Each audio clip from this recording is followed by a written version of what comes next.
حضرت نوح علیہ السلام کی قوم کو حضرت نوح علیہ السلام نے 1500 سال سمجھایا ہے. 15، کچھ لوگوں نے 950 سال لکھا ہے نا، اعلیٰ حضرت نے لکھا 1500 سال عمر ہوئی حضرت نوح علیہ السلام کی. اللہ تعالیٰ بندے کو جلدی سزا نہیں دیتا، بلکہ قرآن مجید میں ایک جگہ رب کریم اس طرح بھی فرماتا ہے کہ جب بندے مجھے بھول جاتے ہیں تو میں ان کے لیے نعمتوں کے دروازے کھول دیتا ہوں. بندہ سمجھتا ہے کہ میں کچھ تو ہے نا کہ میرے اندر کہ میں جدھر جاتا ہوں خیر ہی خیر ہو جاتی ہے. وہ سمجھتا ہے کہ میری عقل ہے، حالانکہ اللہ اسے ڈھیل دیتا ہے. اللہ اسے ڈھیل دیتا ہے. گناہوں کی سزا کے 3 طریقے ہیں. ایک ہے متنبع کرنا، تنبیہ کرتا ہے اللہ، بندہ متنبع ہو جاتا ہے، یہ اللہ کا بہت بڑا احسان ہوتا ہے. ایک ہوتا ہے مہلت دینا، اور ایک تیسرا ہوتا ہے اللہ خفیہ تدبیر کرتا ہے. تھوڑا سا سمجھیے گا، انسان پر کوئی آزمائش آئی، فوراً اس کی چھٹی اس نے کہا کہ وہ فلان جگہ غلطی کی تھی تب ایسا ہوا ہے. ہوتا ہے نا کئی دفعہ آواز آتی ہے نا اندر سے، چلیں بول دیں کچھ نہیں ہوتا آپ کو. اللہ جانتا ہے یہاں کوئی کچھ نہیں کہے گا آپ کو، اور ہماری تو ویڈیو بھی نہیں گھومتی، یعنی خبر بھی نہیں ہو کہ کس نے ہاں کر دی کس نے نہ کر دی. آپ بغیر ٹینشن کے بات چیت کریں، آج کچھ نہیں ہوتا ہے انشاءاللہ تعالی. آتی ہے اندر سے آواز. میں آپ سے اس لیے ان چیزوں کی تصدیق کراتا ہوں کہ باقیوں کو بھی آتی ہے کہ نہیں، اس لیے تصدیق. کبھی کوئی کسی جگہ انسان پریشان ہوتا ہے تو محسوس کرتا ہے کہ وہاں مجھ سے ہوتا ہے نا جی، جس کو یہ نصیب ہو جائے بڑا خوش نصیب آدمی ہے. حضرت مولا علی فرماتے ہیں اگر تجھے دنیا میں سزا مل گئی تو بچ گیا ہے، سمجھ پھر اللہ کرم کرے گا، آخرت میں سزا نہیں دے گا. اور یہ یاد رکھ لے، وما اصابکم من مصیبت فبما کسبت ایدیکم ویعفو عن کثیر. اللہ فرماتا ہے دنیا میں تجھے جو بھی تکلیف پہنچتی ہے وہ تیرے ہاتھوں کے کرتوتوں کی وجہ سے پہنچتی. ویعفو عن کثیر، فرمایا کثیر گناہ تو میں ویسے ہی معاف کر دیتا ہوں. یہ جو تیری زندگی میں دکھ ہے نا، یہ بھی میری قلیل سزائیں ہیں. یہ کثیر پر سزا، یہ قلیل ہے قلیل. یہ جو تمہاری زندگی میں تکلیفیں، انسان کو سزا ملتی. حضرت فضیل بن عیاض رحمۃ اللہ تعالی علیہ گھوڑے پہ بیٹھے تھے، گھوڑا شرارت کرنے لگ گیا، اچھلنے لگ گیا، کودنے لگ گیا. تو حضرت فضیل بن عیاض نیچے اترے، ایک کونے میں جا کے نماز کی نیت باندھ لی، 2 رکعت نماز پڑھی، پھر دیر تک استغفار پڑھتے رہے، روتے رہے، دعا کرتے رہے. واپس آئے، خادم عرض کرنے لگے حضور سمجھ نہیں آئی، گھوڑے نے تھوڑی سی شرارت کی، وہ بدکا ہے، آپ نے اس کو چھوڑا ہے اور چھوڑ کر کے آپ نماز میں لگ گئے. تو حضرت فضیل بن عیاض فرمانے لگے جب بندہ اللہ کی نافرمانی کرتا ہے نا تو جو چیزیں اس کی فرما بردار ہوتی ہیں وہ اس کی نافرمانی کرنے لگ جاتی. تو مجھے محسوس ہوا تھا کہ میں نے کہیں اللہ کی نافرمانی کی ہے، اس لیے ایسا ہوا ہے کہ میرے گھوڑے نے میری، تو میں توبہ کرنے لگا ہوں. اور اب دیکھتا ہوں بیٹھ کے بھلا کیا ہوتا ہے. میں نے سچی توبہ، حالانکہ مجھے یاد نہیں کہ میں کہاں بولا، پر کھری اور سچی توبہ کی. دوبارہ گھوڑے پہ بیٹھے تو گھوڑا بالکل صحیح ہو کے ساتھ چلنے لگ گیا. میرے بھائی جب یہ تنبیہ ہے اللہ کی طرف سے، یہ متنبع کیا جاتا ہے کہ تو بعد آ جا.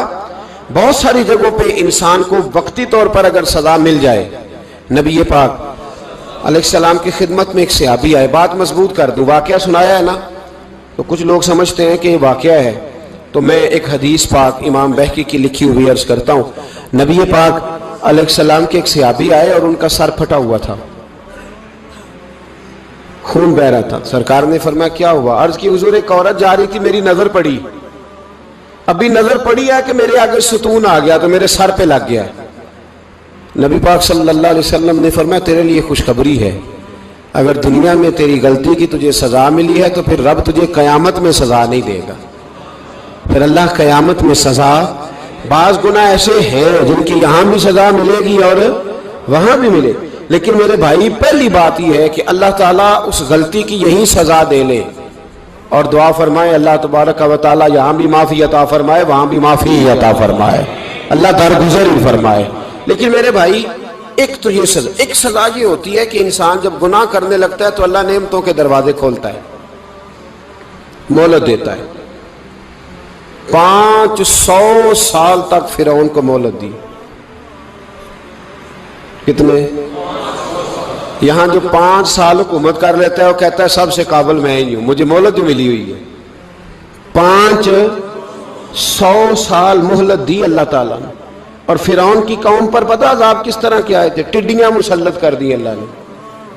یہ گھومتی نہیں چھوٹی سی، ہم اپنی زبان میں اس کو کچھ لوگ مختلف ناموں سے یاد کرتے ہیں، کوئی مکڑی کہتا ہے، کوئی کچھ کہتا ہے. مسلط کر دی، جاتی نہیں. ان پر بنی اسرائیل کے ان مقابل جو فرعون کی قوم تھی ان پر الزام اس طرح کا عذاب آیا کہ مینڈک مسلط کر دی اللہ تعالیٰ. برتن کھولتے تھے اندر مینڈک نکلتا تھا، دنیا کی ہر دوائی استعمال کرتے تھے لیکن مینڈک نکل آتا تھا. تھوڑا سا سمجھا کریں چیزوں کو. ہمارے رنگ نہیں زیادہ گورے کہ ہم پر عذاب نہیں آتا. کوئی بہت زیادہ اللہ تعالیٰ معاف فرمائے دولت نہیں جمع کرا بیٹھے شاہی خزانے میں کہ ہم سے پوچھا نہیں جائے گا. یہ مہلت ہے، مہلت کو مہلت سمجھو. پھر جب پکڑ آتی ہے نا اللہ کریم کی، میں نے دیکھا ہے کروڑوں روپیہ، 6 اولادیں. ایک شخص کے بچے باہر سے آ رہے تھے، وہ بندہ بیمار تھا. مجھے کہنے لگا حضرت جی دعا کریں میں ان کے آنے سے پہلے مر جاؤں ورنہ آ کے مجھے مار دیں گے. دعا کریں. اتنی بے سکونی، کروڑوں روپیہ پڑا ہے تو یہ عذاب نہیں؟ کوئی ضروری ہے کہ پتھر ہی برسیں گے تو سمجھ آئے گی؟ یہ جو سگا بیٹا بوڑھے باپ کے قریب سے گزر جاتا ہے سلام نہیں لیتا تو اس کو عذاب نہیں سمجھتے؟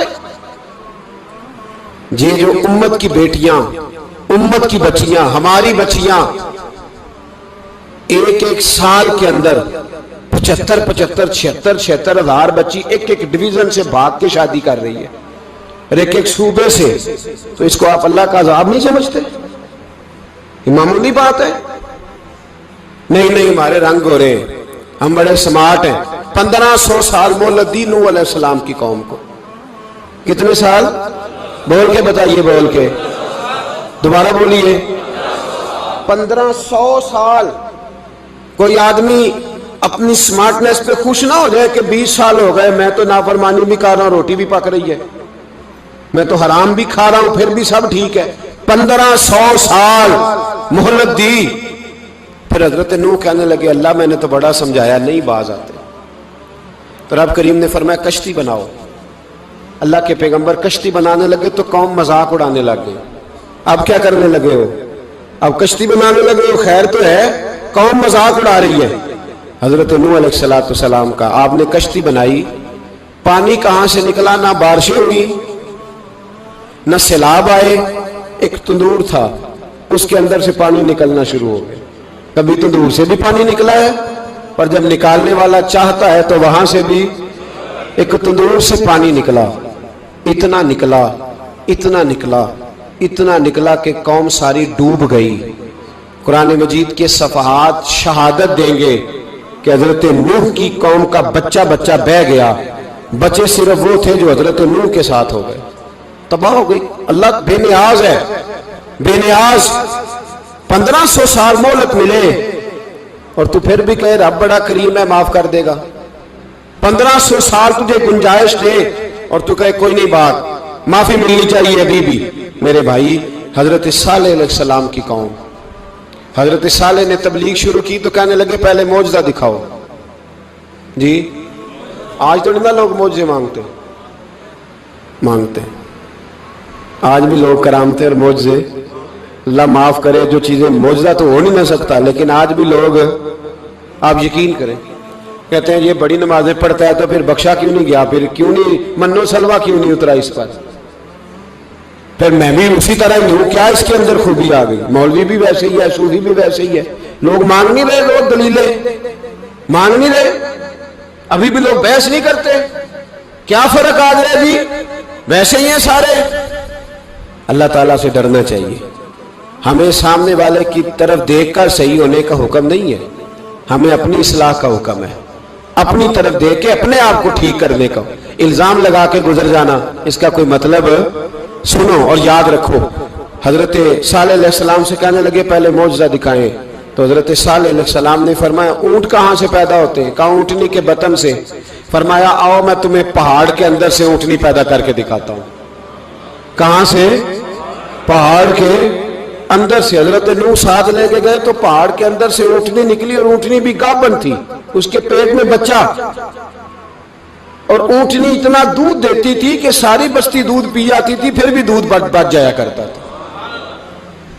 لیکن حضرت نوح علیہ السلام نے فرمایا اب تم نے دیکھ تو لیا یہ اسے، یہ جتنا دودھ دے گی روٹی بھی اتنی کھائے گی، ایک دن تم سارے پانی پیو گے، ایک دن یہ سارا پانی پیا کرے گی، ایک دن تم سارے باقی جانوروں کو گھاس کھلاؤ گے، ایک دن یہ اونٹنی، اور اونٹنی کا نام کیا؟ ناقۃ اللہ، اللہ کی اونٹنی۔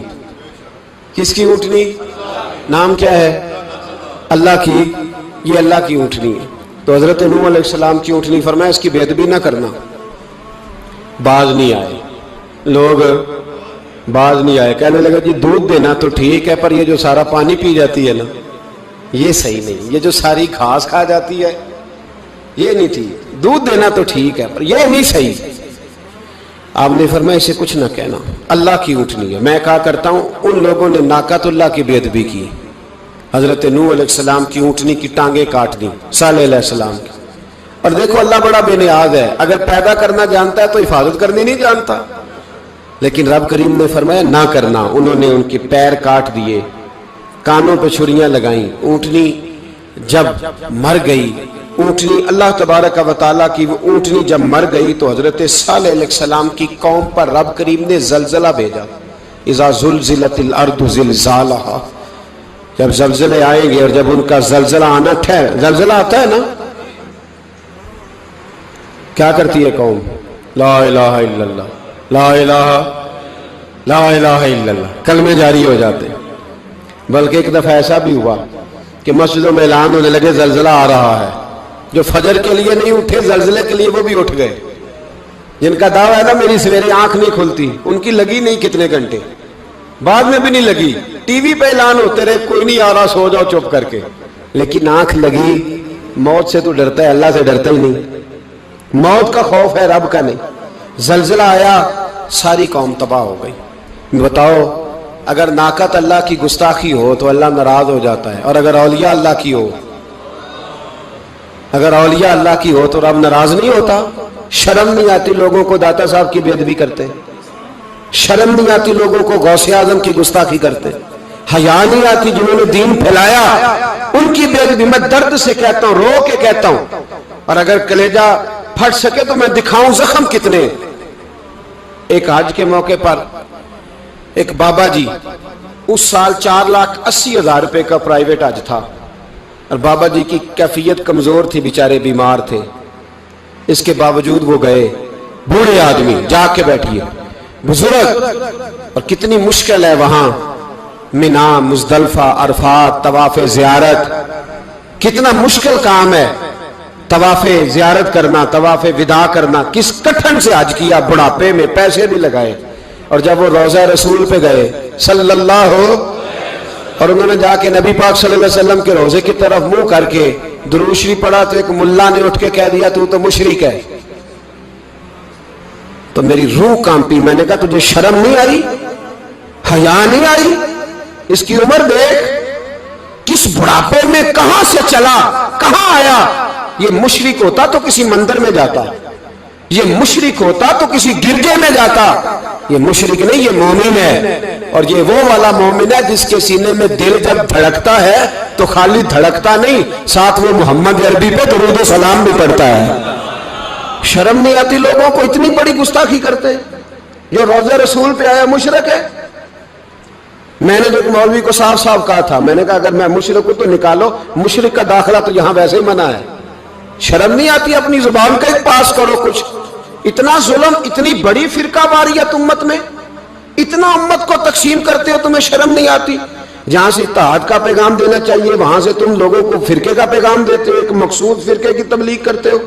خدا را، تو میں کہہ رہا ہوں ناقۃ اللہ کی بے ادبی پہ عذاب آتا ہے، تو اولیاء اللہ کی بے ادبی پہ نہیں آتا؟ داتا صاحب ساری دن کی تبلیغ کرتے رہے، ایک آدمی نے اٹھ کے کہہ دیا جناب وہ تو شرک کا اڈا ہے، تو رب کریم ناراض نہیں ہوتا ان باتوں سے؟ ہمیں خیال کرنا چاہیے، اللہ سے ڈرنا چاہیے۔ ان چیزوں سے عذاب آتا ہے اور آ رہا ہے، اللہ تعالی ہمیں محفوظ فرمائے۔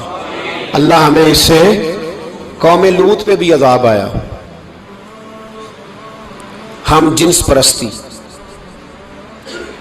مرد مردوں سے بدکاری کرتے، حضرت نوح نے سمجھایا کہ یہ کام درست فطرت کے خلاف ہے، یہ کام درست نہیں۔ جب انسان یہ کام کرتا ہے تو زمین اور آسمان کانپتے ہیں۔ اب میں کیسے کھول کے بتاؤں، میرے پاس اعداد و شمار ہیں کہ پاکستان کے اندر اس کام کی کیفیت کیا ہے اور کس طرح کر کے لوگ، میں تو رونا روتا رہتا ہوں داڑھی کا۔ لوگ کئی دفعہ کہتے ہیں حضرت صاحب پہلے بھی آئے تھے تو داڑھی کی بات، پھر بھی آئے تو داڑھی کی بات، تو میں رونا روتا ہوں۔ اس لیے روتا ہوں کہ جو کلین شیو نوجوان ہوتا ہے وہ امرد کے حکم میں ہے، اس پر وہی حکم لگتا ہے جو عورت پہ لگتا ہے۔ اس کے ساتھ مرد کا اٹھنا بیٹھنا اسی طرح ناجائز ہے جس طرح عورت کے ساتھ۔ حضرت جنید بغدادی رحمت اللہ تعالی علیہ کے سامنے ایک شخص نے کہا وہ کتنا خوبصورت نوجوان جا رہا ہے، تو آپ فرمانے لگے تو حافظ قرآن نہیں؟ کہا ہاں۔ فرمانے لگے جا اپنے حفظ کی خیر بنا۔ وہ شخص کہتا ہے میں نے اس بغیر داڑھی والے کلین شیو نوجوان کو بری نظر سے دیکھا، مجھے قرآن پاک ہی بھول گیا، سارا قرآن پاک بھول۔ اور کتنے سال میں دعائیں کرتا رہا، بیت اللہ کے طواف کرتا رہا، میں یاد بھی کرتا تو نہیں ہوتا۔ کیسے اب تو ہمارا نعت کہاں بیوٹی پارلر سے ہو کے آتا ہے، ہم کسی اور کو کیا پیغام دیں؟ وہ پیغام، وہ نظام، وہ طریقہ کار جس کا حکم تھا شریعت میں، قوم لوط پر عذاب آیا۔ صحیح بیٹھتے ہوں گے بچے جو موٹر سائیکلوں پہ بیٹھتے ہیں، میں نے گجرانوالہ کی سڑکوں پہ بچوں کو، نوجوانوں کو جو تماشے کرتے سر عام دیکھا ہے تو مجھے ڈر لگتا ہے، اور کوئی روکنے والا نہیں، شغل ہو رہا ہے، ہنس رہے ہیں، اور سامنے عورتیں بھی ہیں، سب ہو رہا ہے۔ کتنی تکلیف کی بات۔ حضرت نوح کی قوم یہ کام کرتی تھی، قرآن پاک نے بیان کیا ہے۔ حضرت نوح نے سمجھایا، فرمایا رب کریم نے تمہیں اپنی خواہش پوری کرنے کے لیے جائز طریقہ عطا فرمایا، عورتوں سے نکاح کرو، اور اس نکاح کی برکت سے جو اللہ تمہیں اولاد دے گا اس کو اللہ تبارک و تعالیٰ تمہارے لیے باعث بخشش بھی فرمائے گا۔ لیکن جب قوم نہ مانی تو جو قوم میں لوط کا عمل کرے اس کا علاج قرآن نے بیان فرمایا کہ آسمان سے پتھر برسیں گے، پھر پتھر برسے،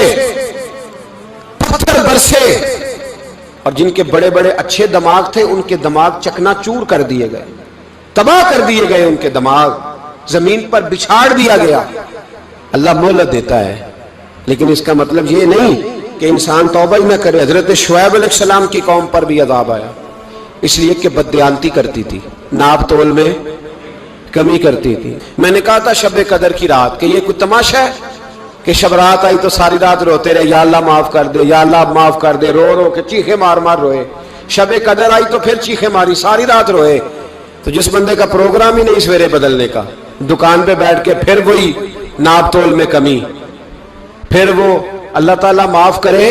میں ایک مضمون پڑھ رہا تھا تو وہ فوڈ کے اسپیشل لوگ تمہیں لکھا تھا مہربانی کرو ملاوٹ ہی اچھی چیز کی کر لو، مرچ میں کیری تو نہ ملاؤ اینٹوں کی، وہ تو بیمار کرتی ہے، وہ تو خون کی آنتوں کو روک دیتی ہے۔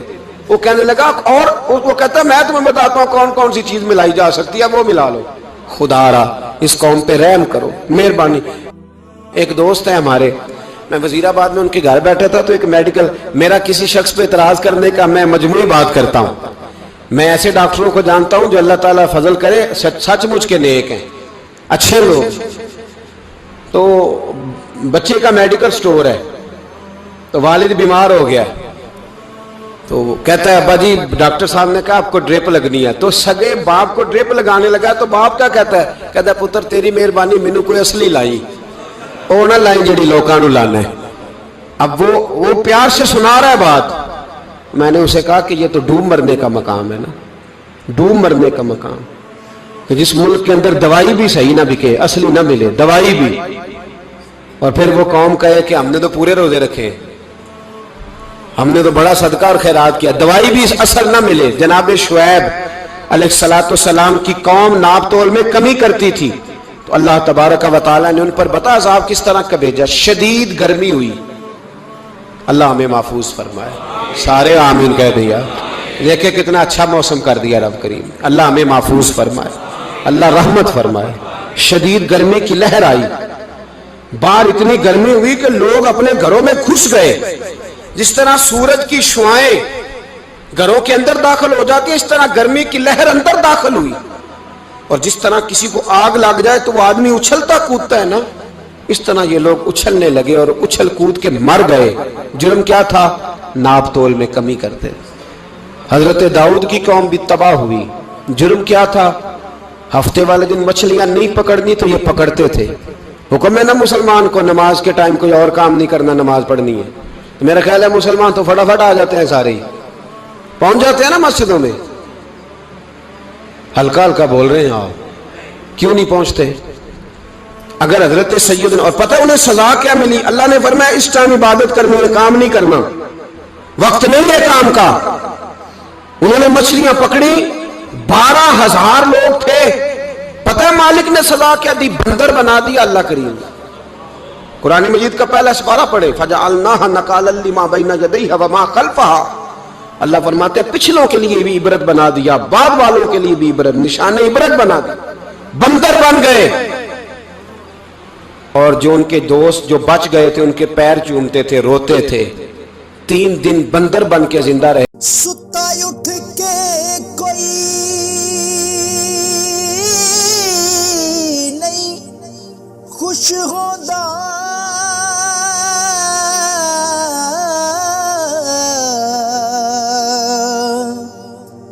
بڑے ستے جگا کے میں ویکھیا